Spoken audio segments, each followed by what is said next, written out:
by the childish version of my name because my grandpa was Bob, and there's a lot of Roberts in my family. So I was like, I'm gonna be Bobby. That represents me pretty well. So early on in my career, I was an engineer. I worked at the company that makes the yellow line on football fields. I worked at a clock and scoreboards graphic sporting company. So it's called Sports Media Technology down in North Carolina. A lot of fun there, a lot of weird work, a lot of seasonal work. And basically, if you've seen the Super Bowl or watched NHL hockey or any of those things for NBC, I made a lot of those applications back in the day, and it was really, really fun and very, very stressful. So, fast forwarding a few years, I started a family with my wife, and we moved back up to Minnesota so that kind of be near family. And that was when I explored a contracting company for a while, got to work at Best Buy, did a small stint at Target, at a bank, kind of all over, a lot of good experience, and then went to a basically Stack Overflow for car mechanics style job where they could go to a website and say, hey, I'm hearing a weird clunky noise on my Ford F-150 in the front right. And it'd be like, hey, that matches these other type of problems. And you could find confirm fixes or actually call in and talk to expert mechanics and get answers and help troubleshooting. And so I was on the back end team for that. A lot of interesting tech. I'm fast forwarding quite quickly. And then while I was there, I got pulled into Target, and that's where this coaching aspect kind of kicks in. I had a friend who I helped a lot early on in college, and we worked really well together. And he's like, hey, that thing that you always did for our group where you kind of played coach? And it was kind of a joke back then that I was the coach. And I was like, yeah, funny times. And he's like, I'm seriously doing that job at Target. You should come join me. And it was at a time in my life where I was very much like, I'm good, I'm stable for the first time in like 8 years. I'm happy here. And he's like, seriously, come interview. So I heard advice once from a manager saying, even if you're completely happy, you should try and interview in your field at least once a year because it'll let you assess your skill set, it will assess the market value and kind of open some opportunities. So I took it as I will do the interviews, I will talk to people, but I'm good. And then I ended up kind of falling in love with the idea and really wanted to see what coaching was. So switched over to Target and really kind of pioneered the concept of software engineer coaching for what was then called the Dojo and it's currently called the Rise team. And it's essentially a group of agile product and engineering coaches that had a purpose to help the transformation at Target that we were going through at the time, but really to try and bring in a lot of different mindsets and practices. And I focused heavily on testing, security, trying to think of ourselves as developers to be real software engineers and not just people like code monkeys and people that could throw code together. What is the actual skill set and why do we see developing differently than we see, say, civil engineering? How do we ratchet up to that level of professionalism? So I got really interested in that and coached for about, I think it was 3 or 4 years through different orgs, through a lot of different teams. We did 6-week challenges. And then I really wanted to coach managers. And I had a group of managers where I was like, there's so much opportunity here. And they kind of gave me the, well, have you ever managed? And I was like, well, kind of these things are like, we don't believe you. And so I lost all agency with that group. So I said, if you can't beat them, join them. And I switched over to being a manager for some partner teams that we had. And I'm still in that same space today. So for the last 3 years, I have been managing several different teams that switched a few times, but really focused on the engineering enablement space. So all the teams and tools that really are the meta of programming of how are we giving teams pipelines, practices, patterns, accelerants, anything like that for the large group of target tech engineers that we have. Yeah, kind of real quick trajectory through my career there. For my personal life, family here in Minnesota, I have 3 kids. They keep me very busy. When I do find time, it's often trying to play the banjo and keep one. Great. there at all times, and there's a wall of like 6 of them over there, and I'm not good. I don't play very well, so I've decided I'm becoming a banjo collector so that no one ever can, care about my skill level. Yeah, so that's me. Great. Thank you so much, Bobby. So, folks, as questions come up, please feel free, like I said, to put them in the chat box, raise a hand, and or if you're feeling brave, go ahead and unmute yourself. So, Bobby, we can dive into a few of these topics that we had discussed. So, I know that a lot of the folks in the on-ramp community do have non-traditional education backgrounds. A lot of folks are boot camp graduates, or they've gone through online programs or are self-taught. So I know you had said that you had a perspective on the benefits of a non-traditional background. I'm sure that the folks here would love to hear sort of your take on that as a manager, as someone who's done a lot of coaching, and I'm assuming quite a bit of interviewing in your position. Yeah, indeed. And first off, I do have to say, like, I'm not representing Target. I wasn't sent as like a Target representative. I'm here to talk about and for Target. I'm very much here because I was pulled in through a random conversation in LinkedIn, and I'm very interested in this concept. I like what OnRamp is doing, and I uh, wanted to follow up on the conversation. So everything I say here, please consider that as my words and not Target words. So because I can't talk for a large company. So yeah, when it comes to non-traditional backgrounds, it's something that we're seeing a lot more of in this field. And I have an engineer on my team right now who for 7 years worked in local governments and worked in accounting, worked in several different areas before going through a boot camp and then going through a program and then eventually coming to Target. And there were a lot of things and benefits that I saw to that. And most of them were around understanding different professional concepts of working with other people, working with different groups, and having an empathy for different styles. A lot of engineers that go right through college and get right into either an internship or some type of corporate engineering job, they miss so much about what it's like to actually work with people. They go right into the code, they focus on that. There's a very narrow view. And even though this engineer that I had hired knew next to nothing about a product, was still very new to a lot of the core technologies, she had an incredible way to collaborate, ask questions, work with people, and bring energy to the team, even when there was no base of knowledge or understanding or like a core skill set to rely on to do all this work.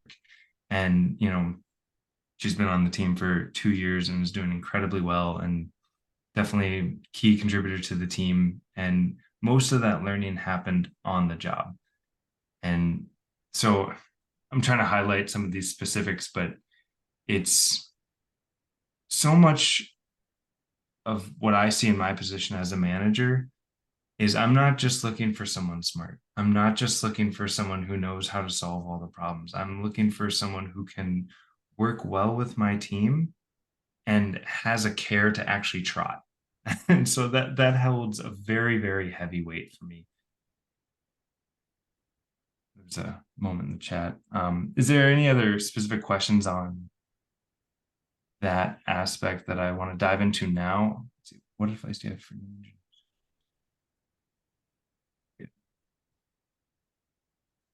So as far as the program at Target, that is very disconnected from me. There are entire teams of talent acquisition, and they have their things, and it's a very specific pipeline that they have. I don't know.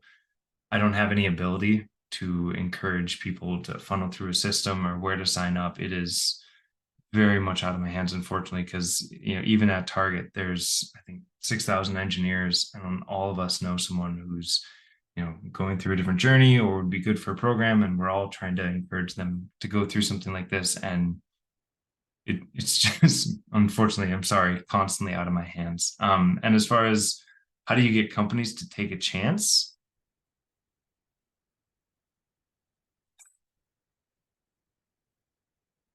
That's heavy. That's hard. And it's depends on what level you're looking at. Now, manager to manager, there's going to be a lot of differences. So I would definitely not see it as if you apply for a job and they were looking for, a more senior position for this, or they were looking for a very specific background of college grad, that same company isn't going to have that same feeling all the way across. So different opens within the same company are going to feel very different.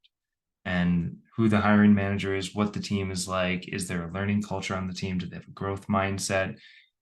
A lot of times it's very much about the position that you're hiring for in my field. So often when I'm looking at building a team, I will think about the 10-year view. What is my budget? How large can I make this team? And what does an ideal makeup mean for me? So do I need someone who's a lead engineer, or can I get away with a couple senior engineers and a fresh batch of new engineers where, yeah, we're not going to be as productive right now, but we're going to grow into and solidify a stable team later. And that's based off of the products, the needs, where the company's at, the budgets, a lot of those things. Yes, question. Oh yeah, can you hear me? Yeah, I can. Okay, cool. So I just wanted to touch on what you said about coaching and teaching other engineers. You say you have a lot of experience with that. I just kind of wanted to pick your brain on your learning style, teaching style, if you have like any teaching philosophies. Like you mentioned there was someone on your team who knew like next to nothing about the product that you were using or what you were Mhm. doing. So kind of how was your approach in teaching them like advanced engineering topics, and what did you find was the most effective? Mhm. Yeah, so this one it's slightly in based on the individual, but I can say there's a couple common approaches. So for me, I am very much I need to understand the 10,000-foot view and kind of work my way down. Otherwise, I can't place things in my mental map and my picture. So for some, I very much start with like, what is the abstract big picture? If we were only going to talk about three systems and ignoring all the code, ignoring all the protocols, the technicality, the architecture, infrastructure, pipelines, just strip all of it away. This computer needs to talk to this computer. This one needs to send a signal, and like really, really start there and then break it down to how does that map to a business problem? And then from there, go down the layers. And that was fairly close to the approach with the engineer that was on my team. And from there, it was a lot about carving off work. And this was something the team had to work specifically on, of like, what was a good path of stories that they could work on and complete, such that they would start at a simple level and slowly get a bit deeper and deeper and deeper until they were able to find like either one specific service or functionality that they were able to own front to back and dive deeper. So it's um, if you're the type that needs to just dive in, then if you're in a learning process, then very much find experiences where you can dive in and go as deep as you can. If it's more the other side, then eh, it starts with the domain. So if you're looking to be an engineer, the fun thing right now about being an engineer is there's so many different types. You could be an infrastructure engineer, security engineer, front end developer, a back end engineer, and even on the back end, there's so many different needs that companies have, whether it's accounting software, banking, health information.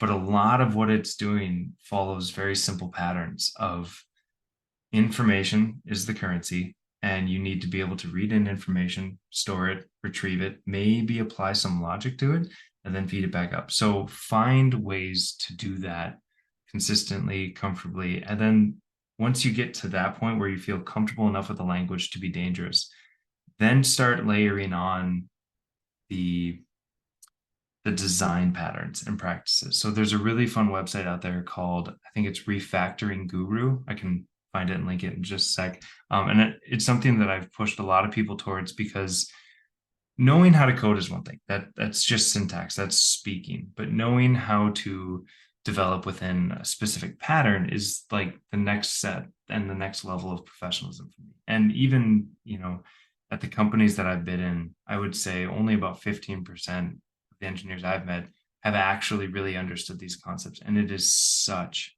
a benefit because so much of what we're doing is not solving new problems every day. It's how can we leverage existing patterns that have been hardened by the industry for 70 years and leverage them well within a specific context. So as far as like my approach to that learning, it's first getting comfortable with the domain, then really feeling comfortable with the language, and then applying the best practices on top. And that's, many, many dimensions, whether it's going to be best practices in testing or security or designs, what is clean code, how it's integrating with the team, the structure, the architecture, the infrastructure. Are you using pipelines, infrastructure as code? And it's just layers and layers and layers, but you don't have to do all of that at once just to start. I know that was a lot and random, and it was a It's very okay. I had like large a scale lot of comp. aspects. So thank you. Yeah, thanks for asking. There's another question in the chat. So what should we pay attention to when facing those narrow-viewed interviewers as non-traditional applicants? It's hard. I mean, it's kind of like if you're playing against a stacked deck, what do you do?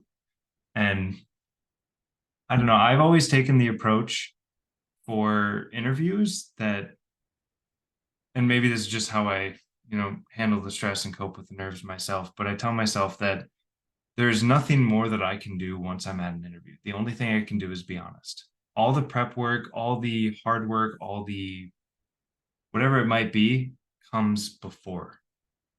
So the knowledge that you're gaining, you're not going to solve anything or have any light bulb moments during an interview. You're only going to be able to represent yourself. And if it's not a fit, it's not a fit. It's not always like a sales pitch where you're hoping to get it, because the other thing with interviews is you really need to make sure that you are interviewing them as well and making sure that the job that you are applying for fits you as well. And that you're asking that manager, like, here's my situation, what type of learning environment does this company have? How do you support individuals' growth?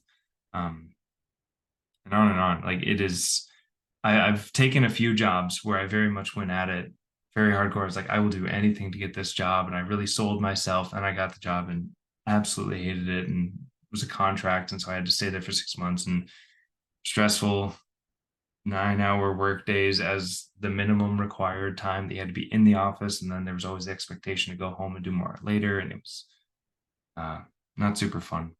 So if you really feel like there's a narrow viewed interviewer and you're hoping that it's a good fit, you see all the signs that you would really like to get that job, I would try and call out some of those benefits and advantages. And also, if there are things that you can do to represent your ability to learn or to pick things up or to demonstrate the fundamentals. So it's like, you understand engineering, you understand the fundamentals. I don't know your business area yet, but I feel confident in my ability to pick that up and learn that and apply what I have learned in your space. Very much trying to represent all the potential is there and that there's no barriers or red flags.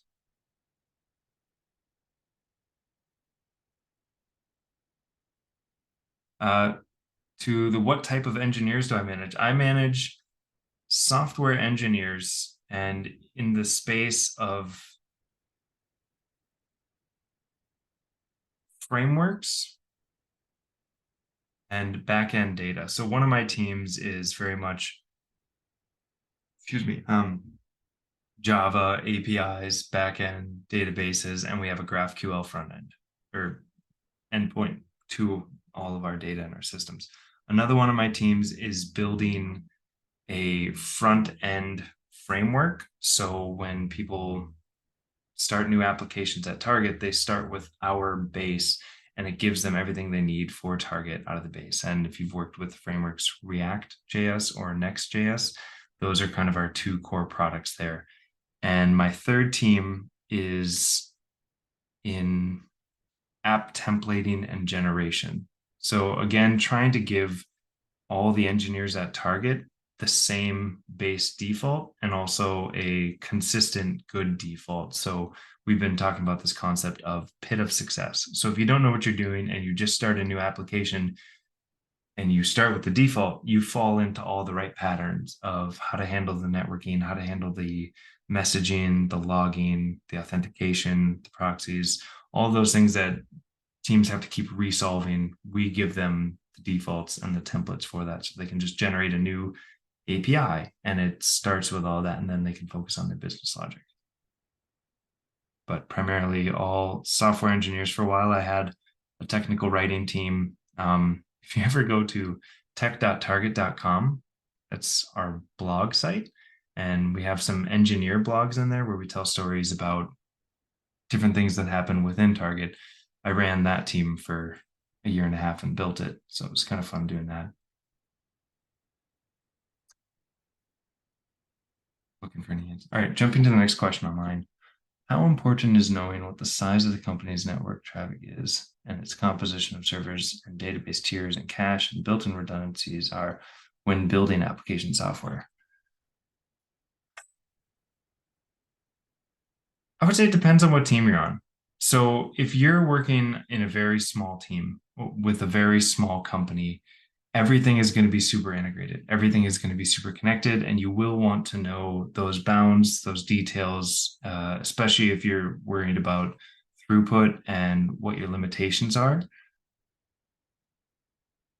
For a much larger company, those are products that you would interface with, and they very specifically tell you, don't worry about that. We manage that. Tell us what you need and we will make it happen. And then here's the line. Here's where you host things.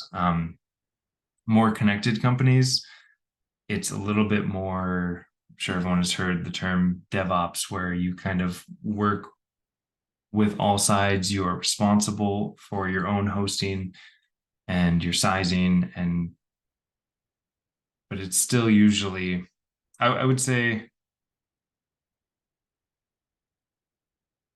at the point at which you would need to know that, and it is important, that information will be readily available.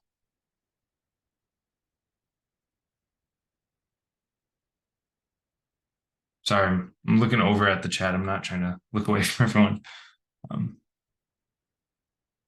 Did I miss a question from up above? Did not. Okay. From your experience reviewing resumes, is there anything in particular that would help a career changer stand out to land an interview?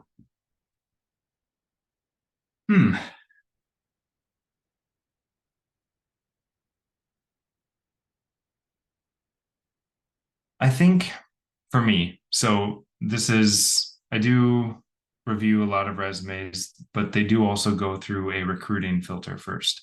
So because Target is very large, we have a whole recruiting team that would look at these things, but also I would work directly with that recruiter, say like, with applicants, who's all interested, let me review things. So I could tell you from my experience, knowing, like, you kind of get a general sense and a read of like the history. So that's the first thing that we look at, is like, is it someone who's fresh out of college? Have they worked at other companies that do similar things? But primarily what I always focus on is, what are the applicable experiences that they might have had? So if you are looking for a job as a backend API developer for a large company, what experiences with REST and writing APIs do you have? And it doesn't always have to be, I did it at this company, this Fortune 500 company, and I deployed these for many years. It can just be that I have stood up this, or I've spent this many months or years working on this. I have, like, try to represent that you have applicable experience. And most jobs that I see these days, it's some type of API development or some type of UI development. Those are like the two main camps that I see that I hire for. I know I have a very kind of corporate specific view, but a ton of our products are just simply that, because when it comes down to it, there's business decisions that need to happen and flow, and it's either connected to transaction, inventory, money, data. And the healthy way to do all of that these days is to have a microservice architecture where you have a single database connected to a single API, and that API then handles and scales horizontally for all of those requests. So it's just a very, very common pattern. And so if you're applying for something like that, or a UI job, whatever it might be, have some way to express that. There was another engineer that I hired years ago where, again, not the same college background, and he went through startup, and he was a UI engineer. And a lot of it was he showed me the 3 websites he built, and he was able to show, his contributions to it. And he's like, yeah, this one's for my wife's art projects, this one's for my kid so he can manage his homework. And like they didn't have to be banking applications or extremely high tier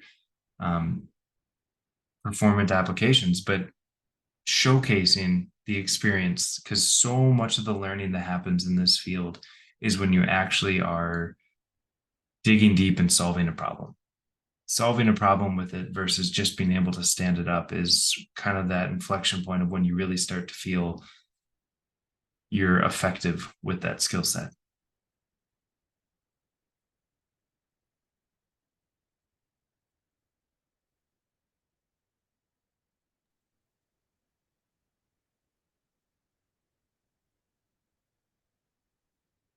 Yes, question. Hey, so you mentioned selling yourself earlier to a company. Wondering how do you reach the balance of selling yourself without overselling? Yeah. I For me, it's a lot of prep work, and trying to play that empathy game of what are the interviewers looking for? What are the interviewers promising? And what do I know enough about this company? Because there have been times where I really, really, really wanted a job. And I think if I would have got it, I would have been very, very happy. But I probably played hard to get or something in an interview. So it's not a balance I'm perfect at. But the balance, you have to be able to not seem like you're begging, and definitely don't seem, I guess when interviewing people, I often will get a sense of what does this job mean to them? And that's not a detractor. So you want to impress upon them, in my opinion, that the job would mean something to you and it is important and you do have the skills, but you don't want to go so far to seem like there's something you're running from and that's the only reason you're looking at this job. You want to give them the impression that you're looking at this job for the right reasons, because you feel it's a next big step in your career, or it's work that you're excited by, or it's a company you want to support. Because there have been times where I talk to people and the way they talk about the job, it's like, oh, I don't care what work I have to do. It's like, well, you should. I would like you to care. And I know it maybe is meant well, but often there's an impression that you only want this job because your other job is worse, or you only want this job because you're running away from, and we see it in retail where, Best Buy employees will go to Target, or Target employees will go to Best Buy or Kmart back when that was a thing. And like, so, a lot of these engineers go from one to one to one and to US Bank and some of the other big companies here in Minnesota. And you always hope that people are looking for a job for reasons that you can work with and that you care about versus simply running away or the money. So I would sell yourself in a way that feels like you're not desperate and you're not willing to do anything, but you are really trying to sell the fact that this is a win-win. That's because that's what it should feel like when you hire someone. It should feel like an amazing moment for the team and the manager. It's like, yes, we got this new recruit. We have someone new in the team. And it should feel awesome for the person who landed the job. So like changing it from like a push to like, how is it? You're both working together and hey, I would be great on your team for these reasons. Does that make sense? Yeah, that's good. Thank you. Yes. Okay, last question, I Sorry, I promise. pointed and you have no idea where you are on my screen. That's Yeah, doesn't I know work. you was like he's probably talking to me. But Yes. go along with that same topic. I love how you mentioned how the interview should also be for the company too, to see if you're the right fit for it. And I feel like a lot of people get in that same situation where they want a job, they get the job, and then it turns out they hate the job, kind of what you described. Hmm. Um, so then the question becomes like, what are the right questions to ask to make sure that that is a right fit? So just from a personal standpoint, right? Like Hmm. outside of salary, health insurance, like the benefits on paper, Yeah. what are some of the things that you look for? What are some of the things that like Target gives you that, you think is important for people to look Hmm. for as far as like a good fit? Yeah. I always ask about the culture. And if I'm interviewing someone and they don't ask, I try really hard to explain the cultural aspects because for me, that is one of the largest things that impacts the day to day. What's the team culture like? What is the org culture like? What is the company culture like? When I joined Target, things were a little bit different, and I was a lot more proud of them than I am now. Unfortunately, for reasons we don't need to go into. But when I joined, one of the things that I found out about was how they give such a large amount to charities and communities in Minnesota. And like, no matter what, 5% of their profits goes back to that.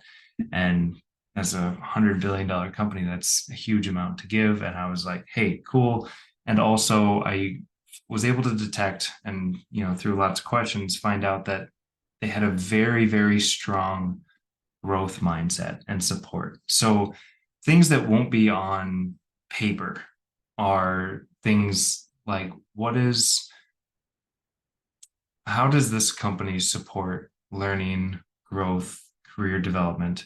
Because you read things about Netflix and they talk about how you may be a B developer with an A plus effort and you're going to be given a severance. Like, it's just not enough. They expect only the extreme best of best of best. And that just sounds competitive and toxic. And even if I could get a job there, I do not want a job there. So is it welcoming? Does it feel like supportive? So I ask a lot of questions about the culture, the team culture.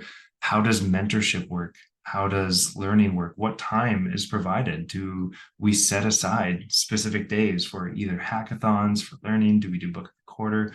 And it's a lot about the growth, but also what is the pressure? How do we help each other out? Am I going to be on call for 3 months at a time where I'm expected 24/7 to be? And that was something I didn't know. And in my earlier jobs, there was one job where I was literally on call 24/7. And it was for that sports gig.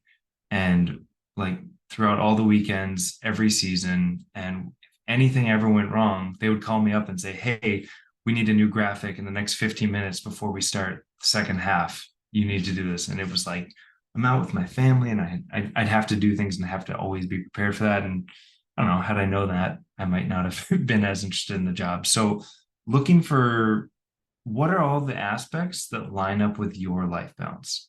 Some people really like some of those things that I don't like. The intensity, the pressure, or the time commitments, or the drive. Like it's all about what is the balance that fits what I am looking for and what I want. And also, doing your homework before you go into that interview. It's it's the worst thing when after you get a job, then you start Googling the company and the history and maybe stances that they've taken that really don't resonate with you. And you realize that, okay, this is going to be an uphill battle the entire time. So heavy focus on the culture for me.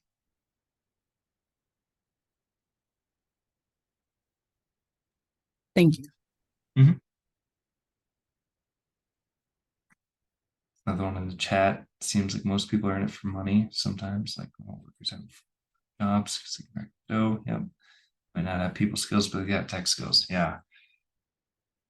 And I will always say this about tech skills. I have never met anyone that is so smart that they just know the answer to everything. 99% of the time, they know the answer because they have experienced something similar. So when I'm working with engineers that are newer, that are feeling really, like, I don't know how they figured this out. They're so much smarter. It's like, it's not an intelligence gap. It is an experience gap. And, being very open about that allows for trying to force the opportunities to get more experience rather than basing anything on just raw intelligence, because it helps to have reasoning and solving skills, but most of what it is have you worked through this type of problem before? Like the first time I saw red black trees, I was so utterly confused, and I was like, I have no idea how this works.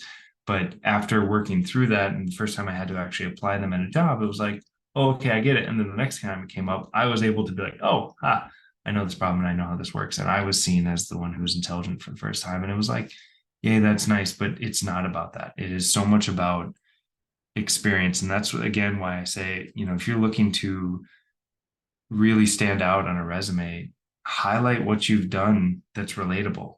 Because, even if it's you've done this and it's not quite this, but it's pretty close, then the learning gap is small. And you're building that perception for me as the manager to be like, these are the only things I would need to teach them. And they would get that through the experience of going through this, instead of, well, I have no idea. I would probably have to teach them everything. It would probably take 6 years. Like, we don't have time for that.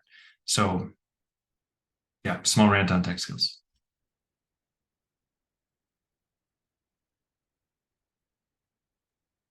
Bobby, I know that one thing you had touched on was the importance of test-driven development. And this is a topic that some other speakers have actually mentioned as well. And something that, I've heard in conversations with folks coming through boot camps that isn't necessarily stressed in the boot camps just because they're learning their things in such a short period of time. But I'm wondering if you can expand on your thoughts about that, like why test-driven development is important and why this is an important thing to know. Yeah. So I have a long history with TDD. It started when I was at a company where there was my mentor at the time was a huge TDD fan. So a lot of my, I think, love for it comes from that experience being so positive. But he always talked about it, always forced everything. And for months and months and months, I didn't see the purpose. I thought it was just slowing us down. I thought it was a waste of time. I thought, I could move and I could write code so much faster if we'd stop trying to write these tests. And then one day it finally clicked. So hopefully you all have that moment where that happens and you're like, oh my gosh, I get it. If not, trust in the process. But it got to a point when it finally clicked, I realized that even though it felt slower, every piece of code that we were writing was specific, bespoke, and deliberate. It was always serving a purpose. And I found that when I didn't have that structure, because I'd go off and do my own stories, I was very spaghetti brained and I would just try and reach out for a lot of solutions. And so for me, it kind of became a focusing and efficiency tool. So I really see TDD as kind of like I talked about design patterns and practices. It's not something everyone does. It's not required, but it's one of those things that you can do to really step it up to the next level and to be a professional engineer and not just a coder, not just someone who knows how to throw things together and to make it work once. TDD is about it. It's an efficiency tool. So like, even if you think about writing unit tests, I don't know everyone's experience, obviously, because I haven't had a chance to meet you all. But say you're working on a new website or a piece of functionality, and if you're kind of working it up through, the way that most of us do when we're first learning this is you'll write some code and you'll try it. And you'll write your code, and then you go over, you'll compile if you need to, you'll rerun it, you'll open the browser, you click on the page, you click on the thing, you add in the information, and then you click that moment and like, shoot, I didn't handle the decimal. So then you go back and you write your code, and the amount of times that you are actually computing and you're doing this, if it takes you 6 tries to get that right, and every time you needed to recompile, reload it on the website, and re-put in that data, it takes 2 minutes, suddenly you've lost 15 minutes plus whatever other distractions happen just on that one piece of functionality. And to write a good test that would do that in a unit test would probably take about that same amount of time. Is say you take 15 minutes to deliberately, open up Jest, say, I expect this output from this method. But then when you run it, it takes milliseconds and it will run every time in milliseconds. And on top of that, every time you run any new functionality, you're also testing that same situation again. So it's future proofing, it's regression testing, and it gives you a much, much, much faster feedback cycle. So having TDD in place allows you to get into a feedback loop where the information you need to actually work on your logic, when you're focused on that logic, you get it immediately. You get to write the code and say, was I right? No. Write the code. Was I right? No. Write the code. Was I right? Yes. Great. Now you're at a point of refactoring. You have that harness, note that no matter what you do, as long as that test still pass, you're going to have correct code. And then you can start changing things. And I wonder if it's more efficient to do it this way. Could I do it with 2 variables instead of 3?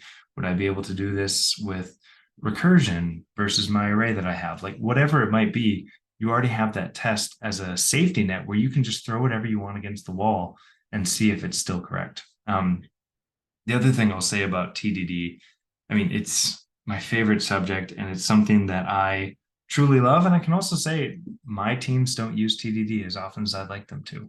It's because a lot of it's what tools in your engineering toolbox that you prefer and what works best for you. And I've some of my favorite engineers ever are on my team right now, and I absolutely adore them. And they do things very differently than I would, and that's fine and that's great.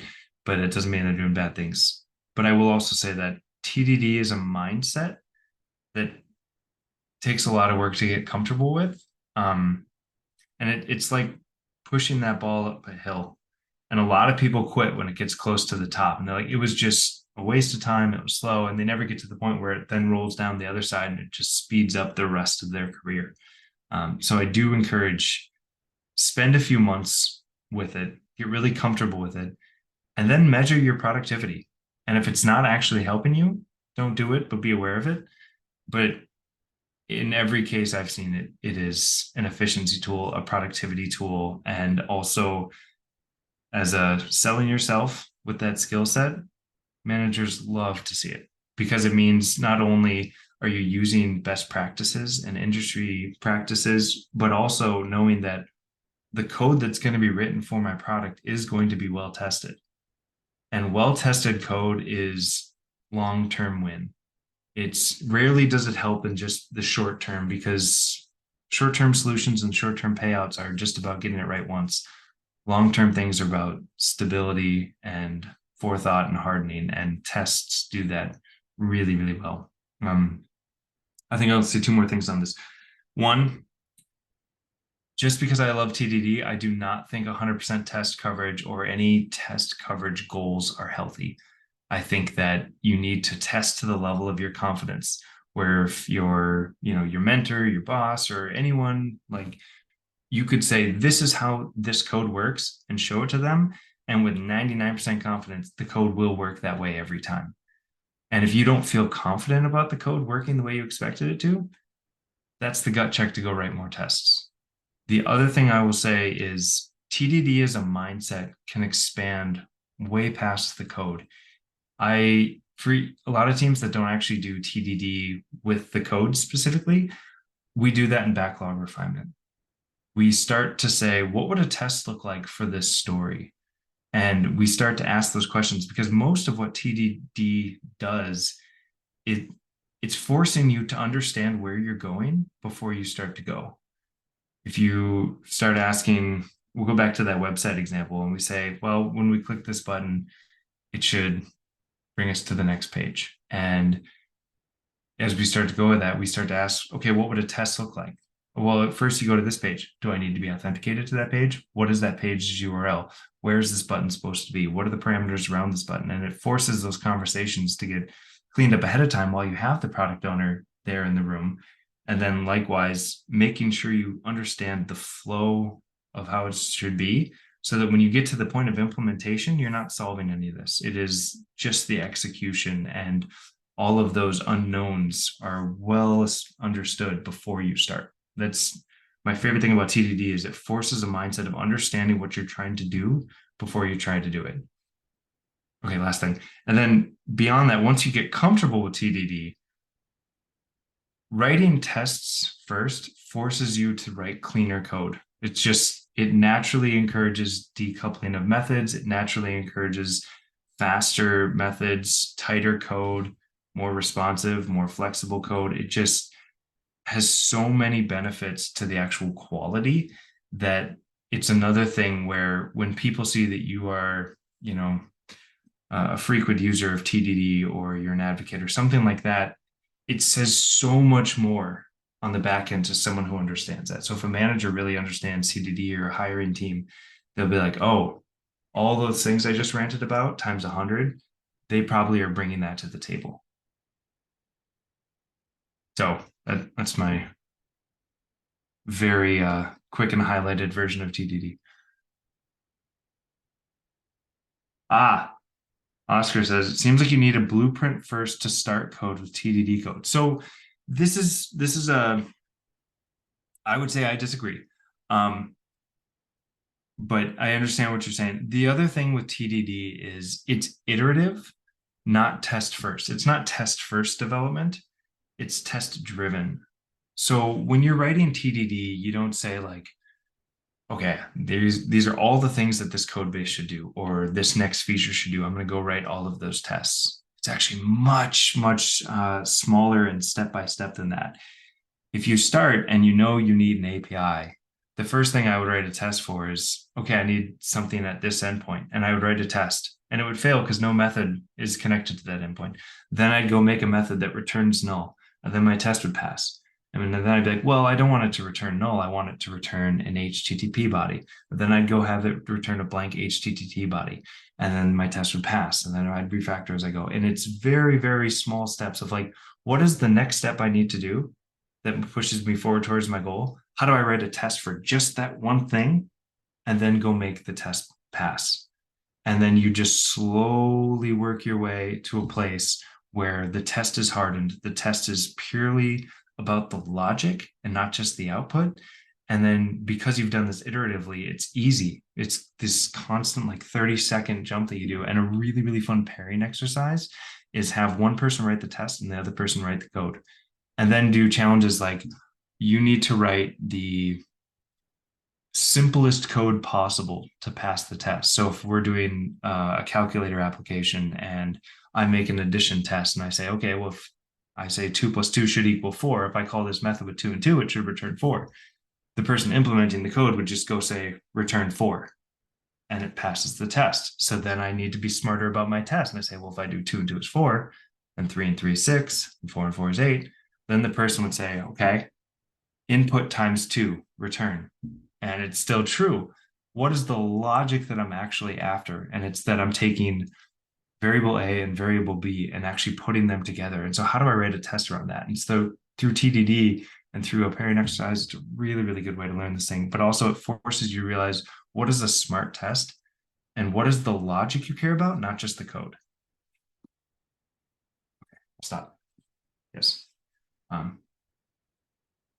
Any other questions about that TDD, or like, I guess, Oscar, do you have further questions or understandings about the blueprint concept? The other thing I can say is you should know what the result of your story or specific project that you're working on by the time that you're getting to a team. So in a traditional product team, there's going to be a backlog and there's going to be stories and there's going to be planning.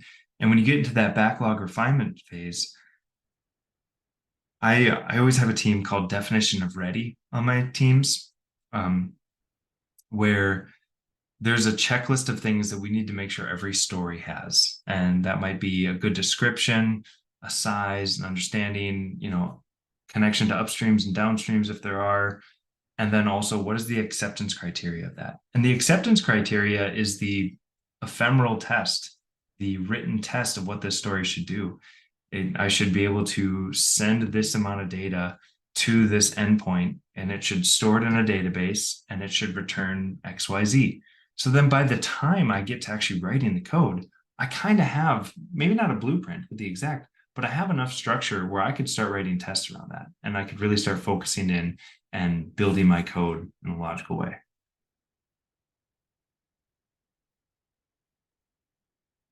very step by step. So any other thoughts or questions on TDD?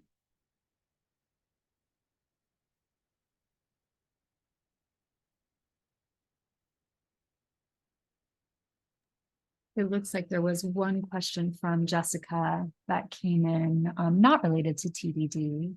Mhm. We have just a few minutes left, so maybe this can be the last one we address. She said, what are some job search advice you would give people looking for their first role in tech in today's market? For example, numbers game, work on projects, solve leak code, network, etc.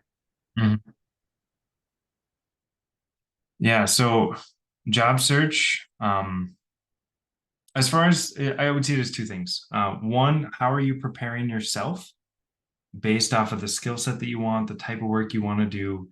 And the second thing is, what are you doing to research companies?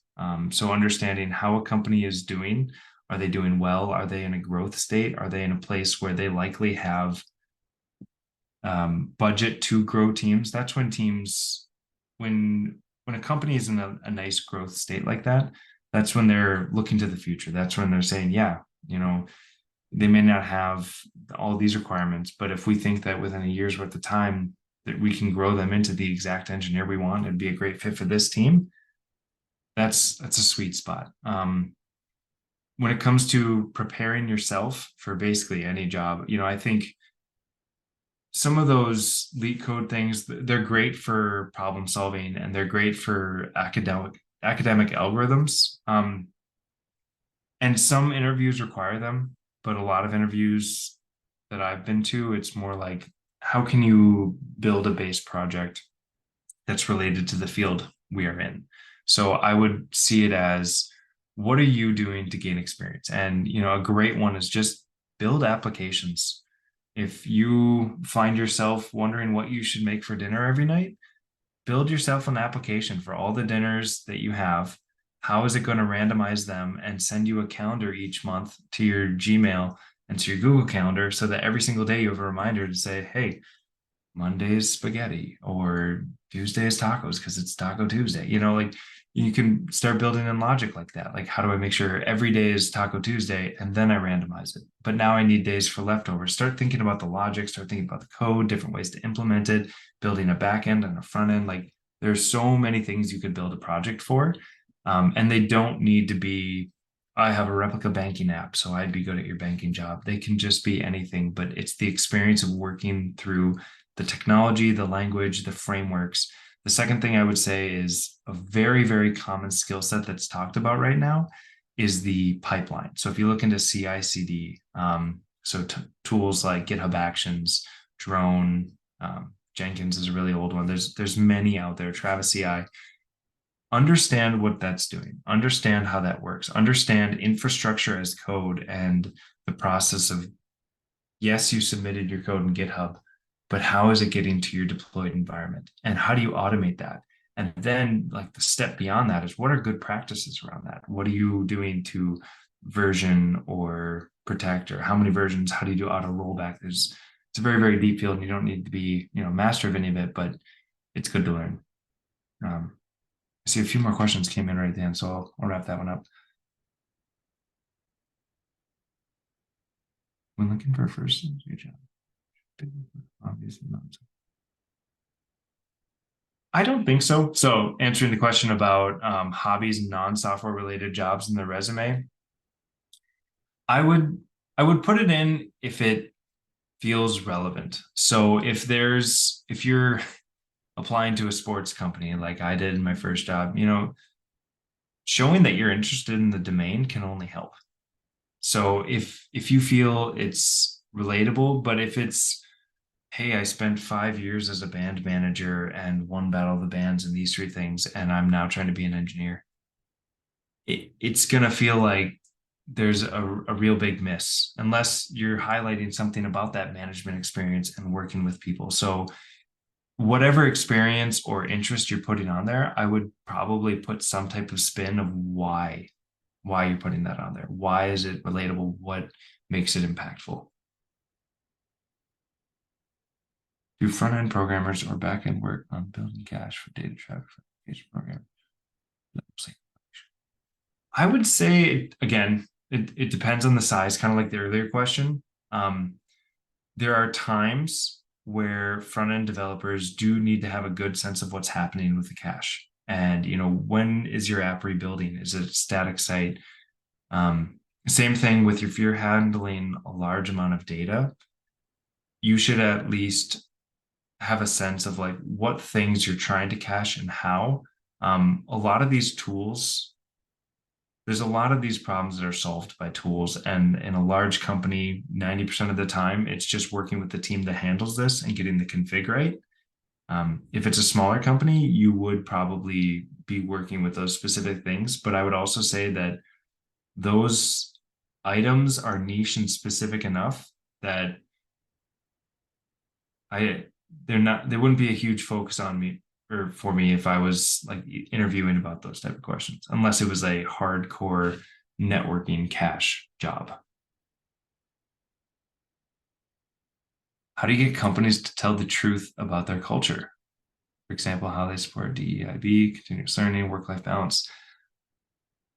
So ask for proof. Ask for examples. Ask for what has this company done in this way? And then if they say, oh, we care so much about it, it's like, okay, so what have you done to support it? Do you have a DE&I officer? Do you have regular, support groups, or do you have, we have a lot of different councils at Target for different things. And so it's asking for some depth so that they can't just say things and basically say, show me. If you talk about how much learning they focus on, it's like, what resources do you provide? Do you have Safari licenses or O'Reilly licenses, or do you do some type of free licensing for a tool that provides this? Do you do book of the quarter? Whatever it might be, ask them to back it up, because the companies that are proud of their culture and do have that will have those things ready in their back pocket, and they'll be excited to talk about them. If it's a big struggle, then maybe it's not so true. And work-life balance can be a hard one, because I'm sure there's going to be fuzzy numbers. And with work-life balance, when you're talking about that, the biggest thing that you want to avoid is trying to give an impression that you're trying to get an easy job that you don't have to work for, that you can just sit around and not do much and collect a paycheck. And I know very few people actually don't want that or would want that in that situation. So it should be easy to avoid. Yeah. Any last questions? I know we're at time. I have a few more minutes if people want to chat or ask questions. No one asked a banjo question. I find that kind of ridiculous. For most of my banjos, I like medium strings. I do 11, 23, 13, 12, 11s. So if you're ever stringing a banjo, look for those. They're the Sonny Osborne set. Would you play something for us live?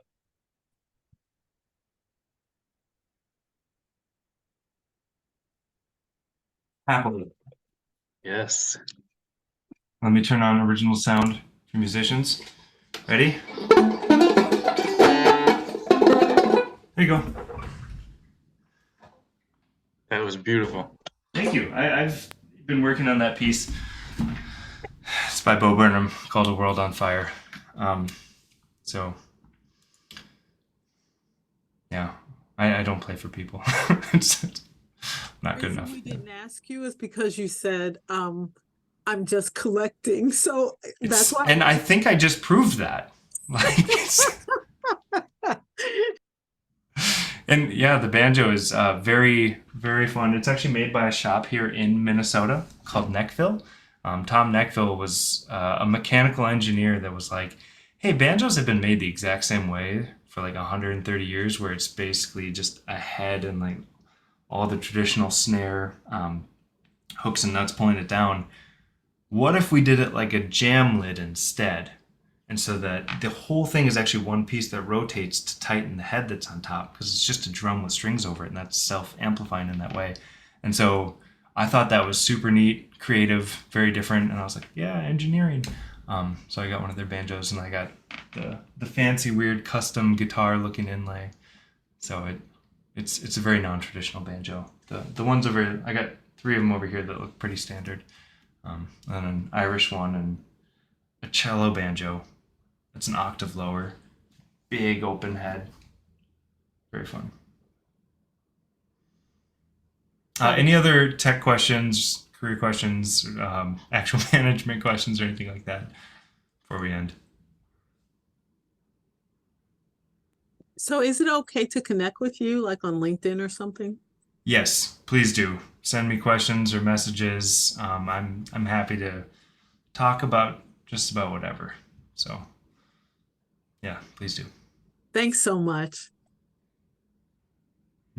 Yeah, Bobby, this is thank fun. you I so, like so ranting much. and talking a lot, so happy to do that.